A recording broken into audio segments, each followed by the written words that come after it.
The Guest by Albert Camus. The schoolmaster was watching the two men climb toward him. One was on horseback, the other on foot. They had not yet tackled the abrupt rise leading to the schoolhouse built on the hillside. They were toiling onward, making slow progress in the snow, among the stones, on the vast, high desert plateau. From time to time the horse stumbled. Without hearing anything yet, he could see the breath issuing from the horse's nostrils. One of the men, at least, knew the region. They were following the trail, although it had disappeared days ago under a layer of dirty white snow. The schoolmaster calculated that it would take them half an hour to get onto the hill. It was cold. He went back into the school to get a sweater. He crossed the empty, frigid classroom. On the blackboard, the four rivers of France, drawn with four different colored chalks, had been flowing toward their estuaries for the past 3 days. Snow had suddenly fallen in mid October after 8 months of drought without the transition of rain, and the 20 pupils, more or less, who lived in the villages scattered over the plateau had stopped coming. With fair weather, they would return. Daru now heated only the single room that was lodging, adjoining the classroom and giving also onto the plateau to the east. Like the class cows, his window looked to the south too. On that side, the school was a few kilometers from the point where the plateau began to slope toward the south. In clear weather could be seen the purple mass of the mountain range where the gap opened onto the desert. Somewhat warmed, Daru returned to the window from which he had seen the two men. They were no longer visible, hence they must have tackled the rise. The sky was not so dark, for the snow had stopped falling during the night. The morning had opened with a dirty light which had scarcely become brighter as the ceiling of clouds lifted. At 2 in the afternoon, it seemed as if the day were merely beginning. But still, this was better than those 3 days when the thick snow was falling amidst the unbroken darkness, with little gusts of wind that had rattled the double door of the classroom. Then Daru had spent long hours in his room, leaving it only to go to the shed to feed the chickens or get some coal. Fortunately, the delivery truck from Tajid, the nearest village to the north, had brought his supplies 2 days before the blizzard. It would return in 48 hours. Besides, he'd had enough to resist the siege, for the little room was cluttered with bags of wheat that the administration left as a stock to distribute to those of his pupils whose families had suffered from the drought. Actually, they had all been victims because they were all poor.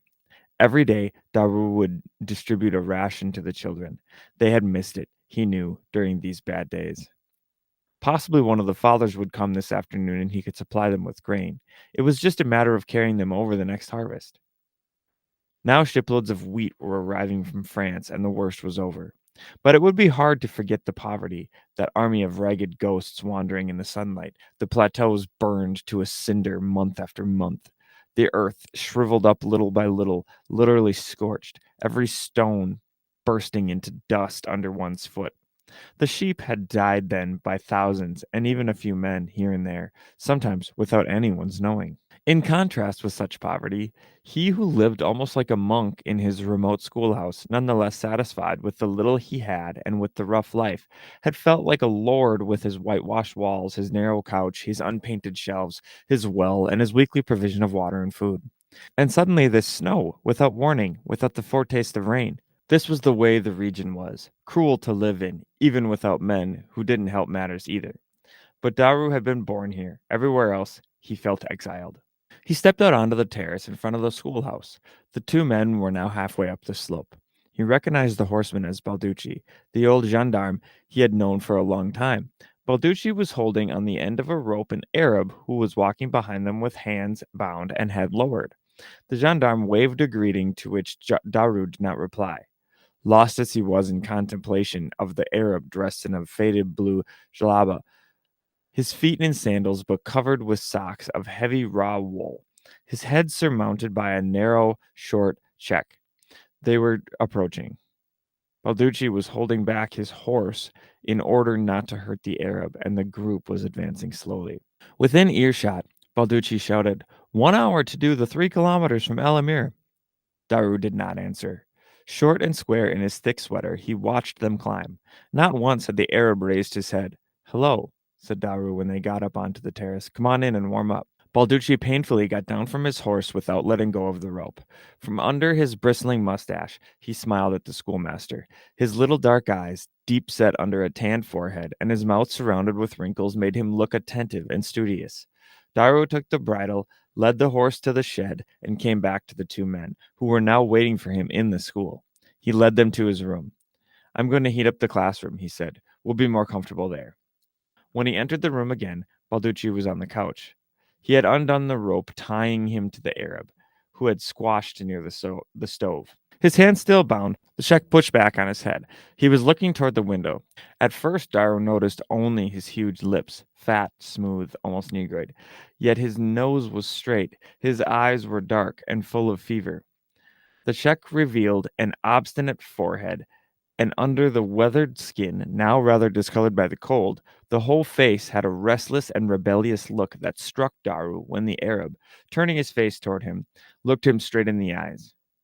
Go into the other room, said the schoolmaster, and I'll make you some mint tea. Thanks, Balducci said. What a chore. How I long for retirement. And addressing the prisoner in Arabic, come on, you. The Arab got up and slowly, holding his bound wrists in front of him, went into the classroom.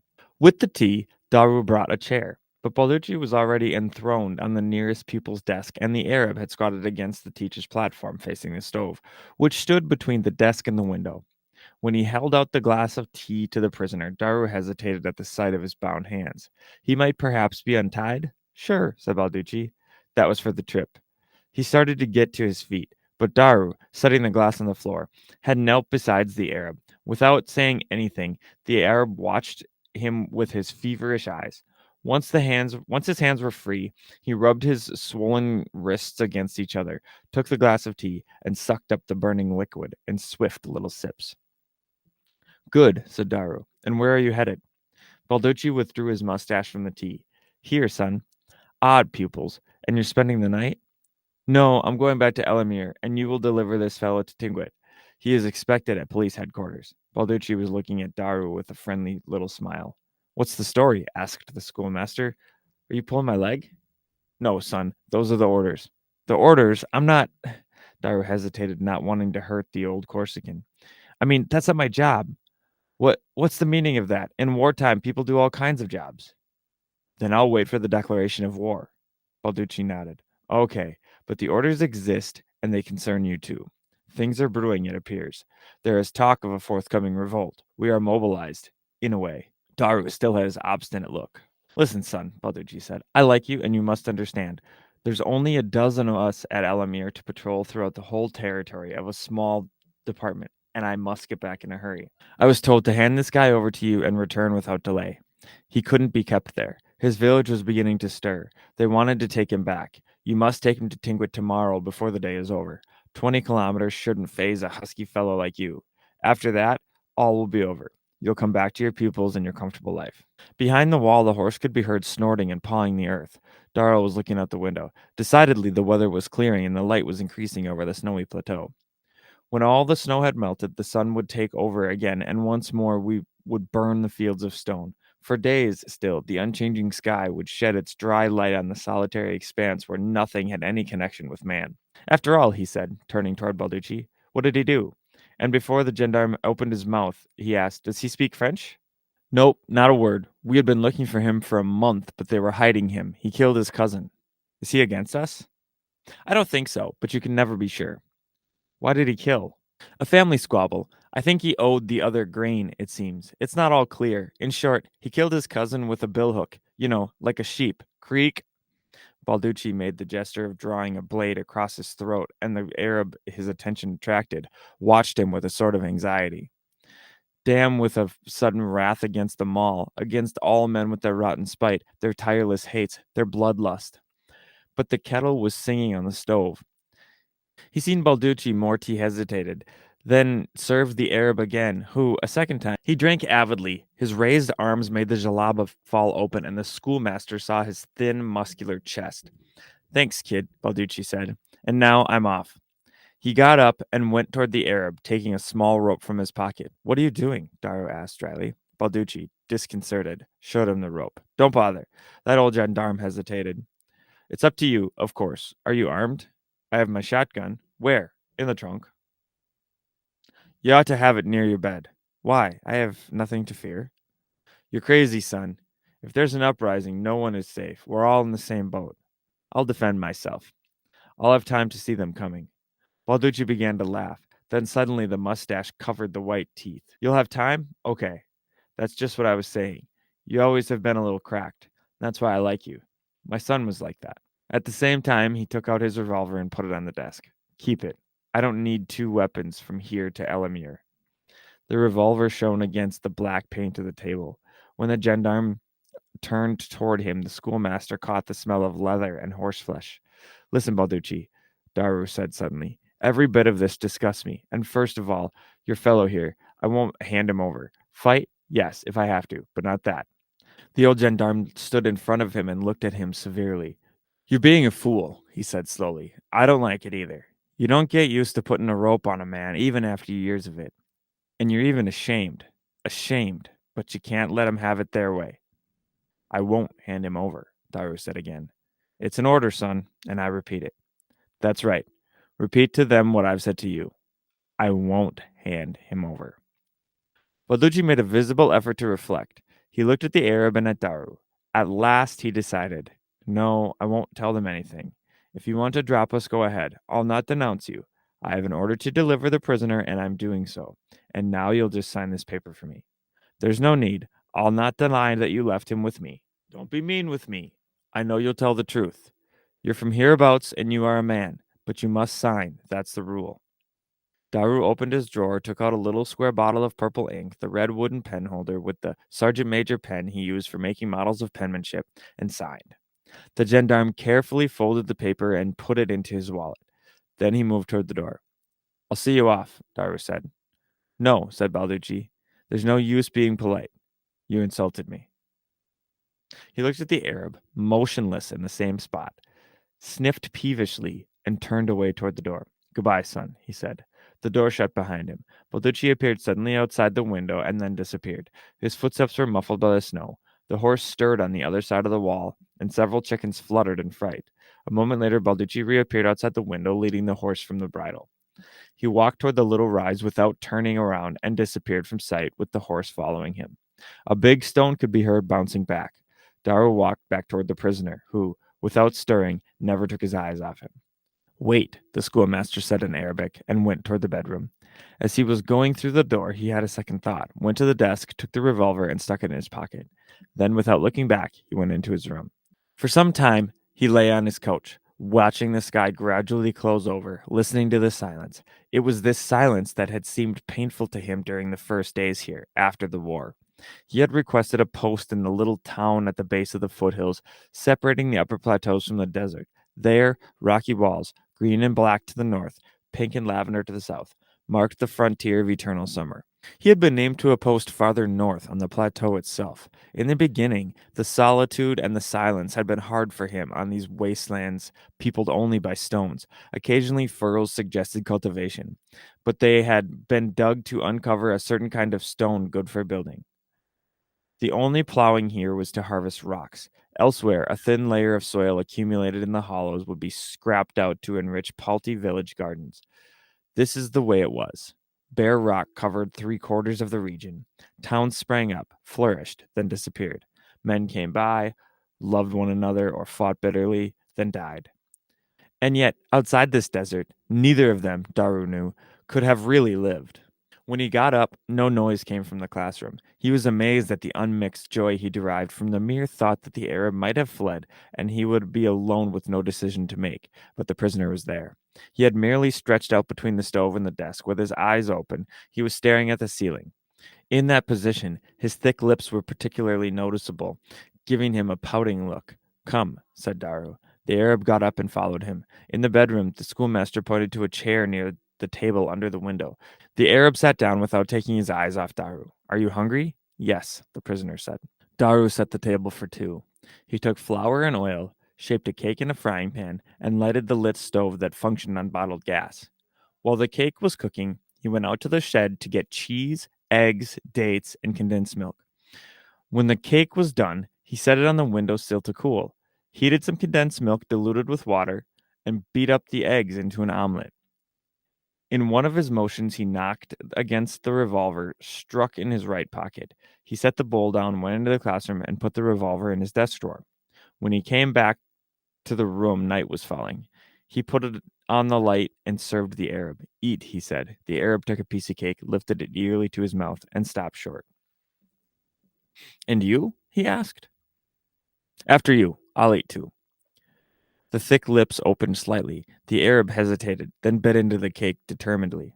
The meal was over, and the Arab looked at the schoolmaster. Are you the judge? No, I'm simply keeping you until tomorrow. Why do you eat with me? I'm hungry. The Arab fell silent. Dairo got up and went out. He brought back a folding bed from the shed, set it up between the table and the stove, perpendicular to his own bed. From a large suitcase, which, upright in a corner, served as a shelf for papers, he took 2 blankets and arranged them on the camp bed. Then he stopped, felt useless, and sat down on his bed. There was nothing more to do or to get ready. He had to look at this man. He looked at him, therefore, trying to imagine his face bursting with rage. He couldn't do so. He could see nothing but the dark yet shining eyes from the animal mouth. Why did you kill him? He asked in a voice whose hostile tone surprised him. The Arab looked away. He ran away. I ran after him. He raised his eyes to Daru again, and they were full of a sort of woeful interrogation. Now what will they do to me? Are you afraid? He stiffened, turning his eyes away. Are you sorry? The Arab stared at him open-mouthed. Obviously, he did not understand. Daru's annoyance was growing. At the same time, he felt awkward and self-conscious with his big body wedged between the two beds. Lie down there, he said impatiently. That's your bed. The Arab didn't move. He called Daru. Tell me. The schoolmaster looked at him. Is the gendarme coming back tomorrow? I don't know. Are you coming with us? I don't know. Why? The prisoner got up and stretched out on top of the blankets, his feet toward the window. The light from the electric bulb shone straight into his eyes, and he closed them at once. Why? Daru repeated, standing beside the bed. The Arab opened his eyes under the blinding lights and looked at him, trying not to blink. Come with us, he said. In the middle of the night, Daru was still not asleep. He had gone to bed after undressing completely. He generally slept naked. But when he suddenly realized that he had nothing on, he hesitated. He felt vulnerable, and the temptation came to him to put his clothes back on. But he shrugged his shoulders. After all, he wasn't a child, and, if need be, he could break his adversary in two. From his bed, he could observe him, lying on his back, still motionless, with his eyes closed under the harsh light. When Daru turned out the light, the darkness seemed to coagulate all of a sudden. Little by little, the night came back to life in the window where the starless sky was stirring gently. The schoolmaster soon made out the body lying at his feet. The Arab still did not move, but his eyes seemed open. A light wind was prowling around the schoolhouse. Perhaps it would drive away the clouds and the sun would reappear. During the night, the wind increased. The hens fluttered a little and then were silent. The Arab turned over on his side with his back to Daru, who thought he heard him moan. Then he listened for his guest's breathing, become heavier and more regular. He listened to that breath, so close to him, and mused without being able to go to sleep. In this room where he had been sleeping alone for a year, this presence bothered him. But it bothered him also by imposing on him a sort of brotherhood he knew well but refused to accept in the present circumstances. Men who share the same rooms, soldiers or prisoners, develop a strange alliance as if, having cast off their armor with their clothing, they fraternalized every evening over and above their differences in the ancient community of dream and fatigue. But Daru shook himself. He did not like such musings, and it was essential to sleep. A little later, however, when the Arab stirred slightly, the schoolmaster was still not asleep. When the prisoner made a second move, he stiffened, on alert. The Arab was lifting himself slowly on his arms with almost the motion of a sleepwalker. Seated upright in his bed, he waited motionless, without turning his head toward Daru, as if he were listening attentively. Daru did not stir. It had just occurred to him that the revolver was still in the drawer of his desk. It was better not to act at once. Yet he continued to observe the prisoner, who, with the same slithery motion, put his feet on the ground, waited again, then began to stand up slowly. Daru was about to call to him when the Arab began to walk. In a quite natural, but extraordinarily silent way, he was heading toward the door at the end of the room that opened into the shed. He lifted the latch with precaution and went out, pushing the door behind him, but without shutting it. Daru had not stirred. He's running away, he merely thought. Good riddance. Yet he listened attentively. The hens were not fluttering. The guest must be on the plateau. A faint sound of water reached him, and he didn't know what it was until the Arab stood again framed in the doorway, closed the door carefully, and came back to bed without a sound. Then Daru turned his back on him and fell asleep. Still later, he seemed, from the depths of his sleep, to hear furtive steps around the schoolhouse. I'm dreaming, he repeated to himself, and he went on sleeping. When he awoke, the sky was clear. The loose window let in a cold, pure air. The Arab was asleep, hunched up under the blankets now, his mouth open, utterly relaxed. But when Daru shook him, he started dreadfully, staring at Daru with wild eyes as if he had never seen him, and such a frightened expression that the schoolmaster stepped back.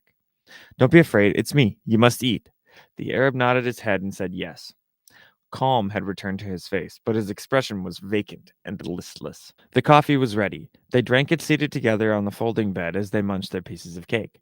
Then Daru led the Arab under the shed and showed him the faucet where he washed.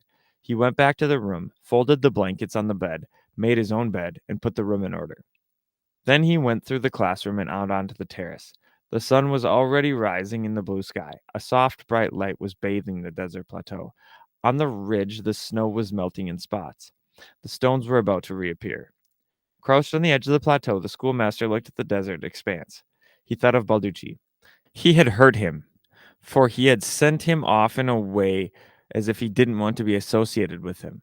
He could still hear the gendarme's farewell, and, without knowing why, he felt strangely empty and vulnerable.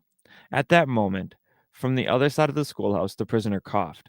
Daru listened to him, almost despite himself, and then, furious, threw a pebble that whistled through the air before sinking into the snow. The man's stupid crime revolted him, but to hand him over was contrary to honor. Merely thinking of it made him smart with humiliation. And he cursed at once, and the same time his own people who had sent him this Arab, and the Arab too, who had dared to kill and not managed to get away. Daru got up, walked in a circle on the terrace, waited motionless, and then went back into the schoolhouse. The Arab, leaning over on the cement floor of the shed, was washing his teeth with 2 fingers. Daru looked at him and said, "Come." He went back into the room ahead of the prisoner. He slipped the hunting jacket on over his sweater and put on walking shoes. Standing, he waited until the Arab had put on his check and sandals. They went into the classroom, and the schoolmaster pointed to the exit, saying, "Go ahead." The fellow didn't budge. "I'm coming," said Daru. The Arab went out. Daru went back into the room and made a package of pieces of rusk, dates, and sugar. In the classroom, before going out, he hesitated a second in front of his desk, then crossed the threshold and locked the door. "That's the way," he said. He started toward the east, followed by the prisoner. But a short distance from the schoolhouse, he thought he heard a slight sound behind him. He retraced his step and examined the surroundings of the house. There was no one there. The Arab watched him without seeming to understand. "Come on," said Daru. They walked for an hour and rested beside a sharp peak of limestone. The snow was melting faster and faster, and the sun was drinking up the puddles at once, rapidly cleaning the plateau, which gradually dried and vibrated like the air itself. When they resumed walking, the ground rang under their feet. From time to time, a bird rent the space in front of them for a joyful cry.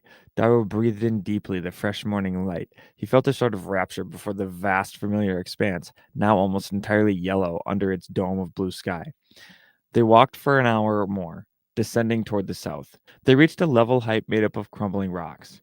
From there on, the plateau sloped down eastward toward the low plain where there were a few spindly trees, and to the south, toward the outcroppings of rock that gave the landscape a chaotic look. Daru surveyed the 2 directions. There was nothing but the sky on the horizon. Not a man could be seen. He turned toward the Arab, who was looking at him blankly. Daru held out the package to him. "Take it," he said. "There are dates, bread, and sugar. You can hold out for 2 days. Here's 1,000 francs, too." The Arab took the package and the money, but kept his full hands at chest level as if he didn't know what to do with what he was being given. "Look now," the schoolmaster said as he pointed in the direction of the east. There's the way to Tinguit. You have a 2-hour walk. At Tinguit, you'll find the administration and the police. They are expecting you." The Arab looked toward the east, still holding the package and the money against his chest. Daru took his elbow and turned him rather roughly to the south. At the foot of the height on which they stood could be seen a faint path. "There's the trail across the plateau. In a day's walk from here, you'll find pasture lands and the first nomads. They'll take you in and shelter you according to their law. The Arab had now turned toward Daru, and a sort of panic was visible in his expression. Listen, he said. Daru shook his head. No, be quiet. Now, I'm leaving you. He turned his back on him, took 2 long steps in the direction of the school, looking hesitantly at the motionless Arab, and started off again. For a few minutes he heard nothing but his own footsteps resounding on the cold ground and did not turn his head. A moment later, however, he turned around. The Arab was still there on the edge of the hill, his arms hanging now, but he was looking at the schoolmaster. Daru felt something rise in his throat, but he swore with impatience, waved vaguely, and started off again. He had already gone some distance when again he stopped and looked. There was no longer anyone on the hill. Daru hesitated. The sun was now rather high in the sky and he was beginning to beat down on his head. The schoolmaster retraced his steps, at first somewhat uncertain, then with decision. When he reached the little hill, he was bathed in sweat. He climbed it as fast as he could and stopped. Out of breath at the top, the rock fields to the south stood out sharply against the blue sky, but on the plain to the east a steamy heat was already rising. And in that slight haze, Daru, with a heavy heart, made out the Arab walking slowly on the road to the prison. A little later, standing before the window of the classroom, the schoolmaster was watching the clear light bathing the whole surface of the plateau, but he hardly saw it.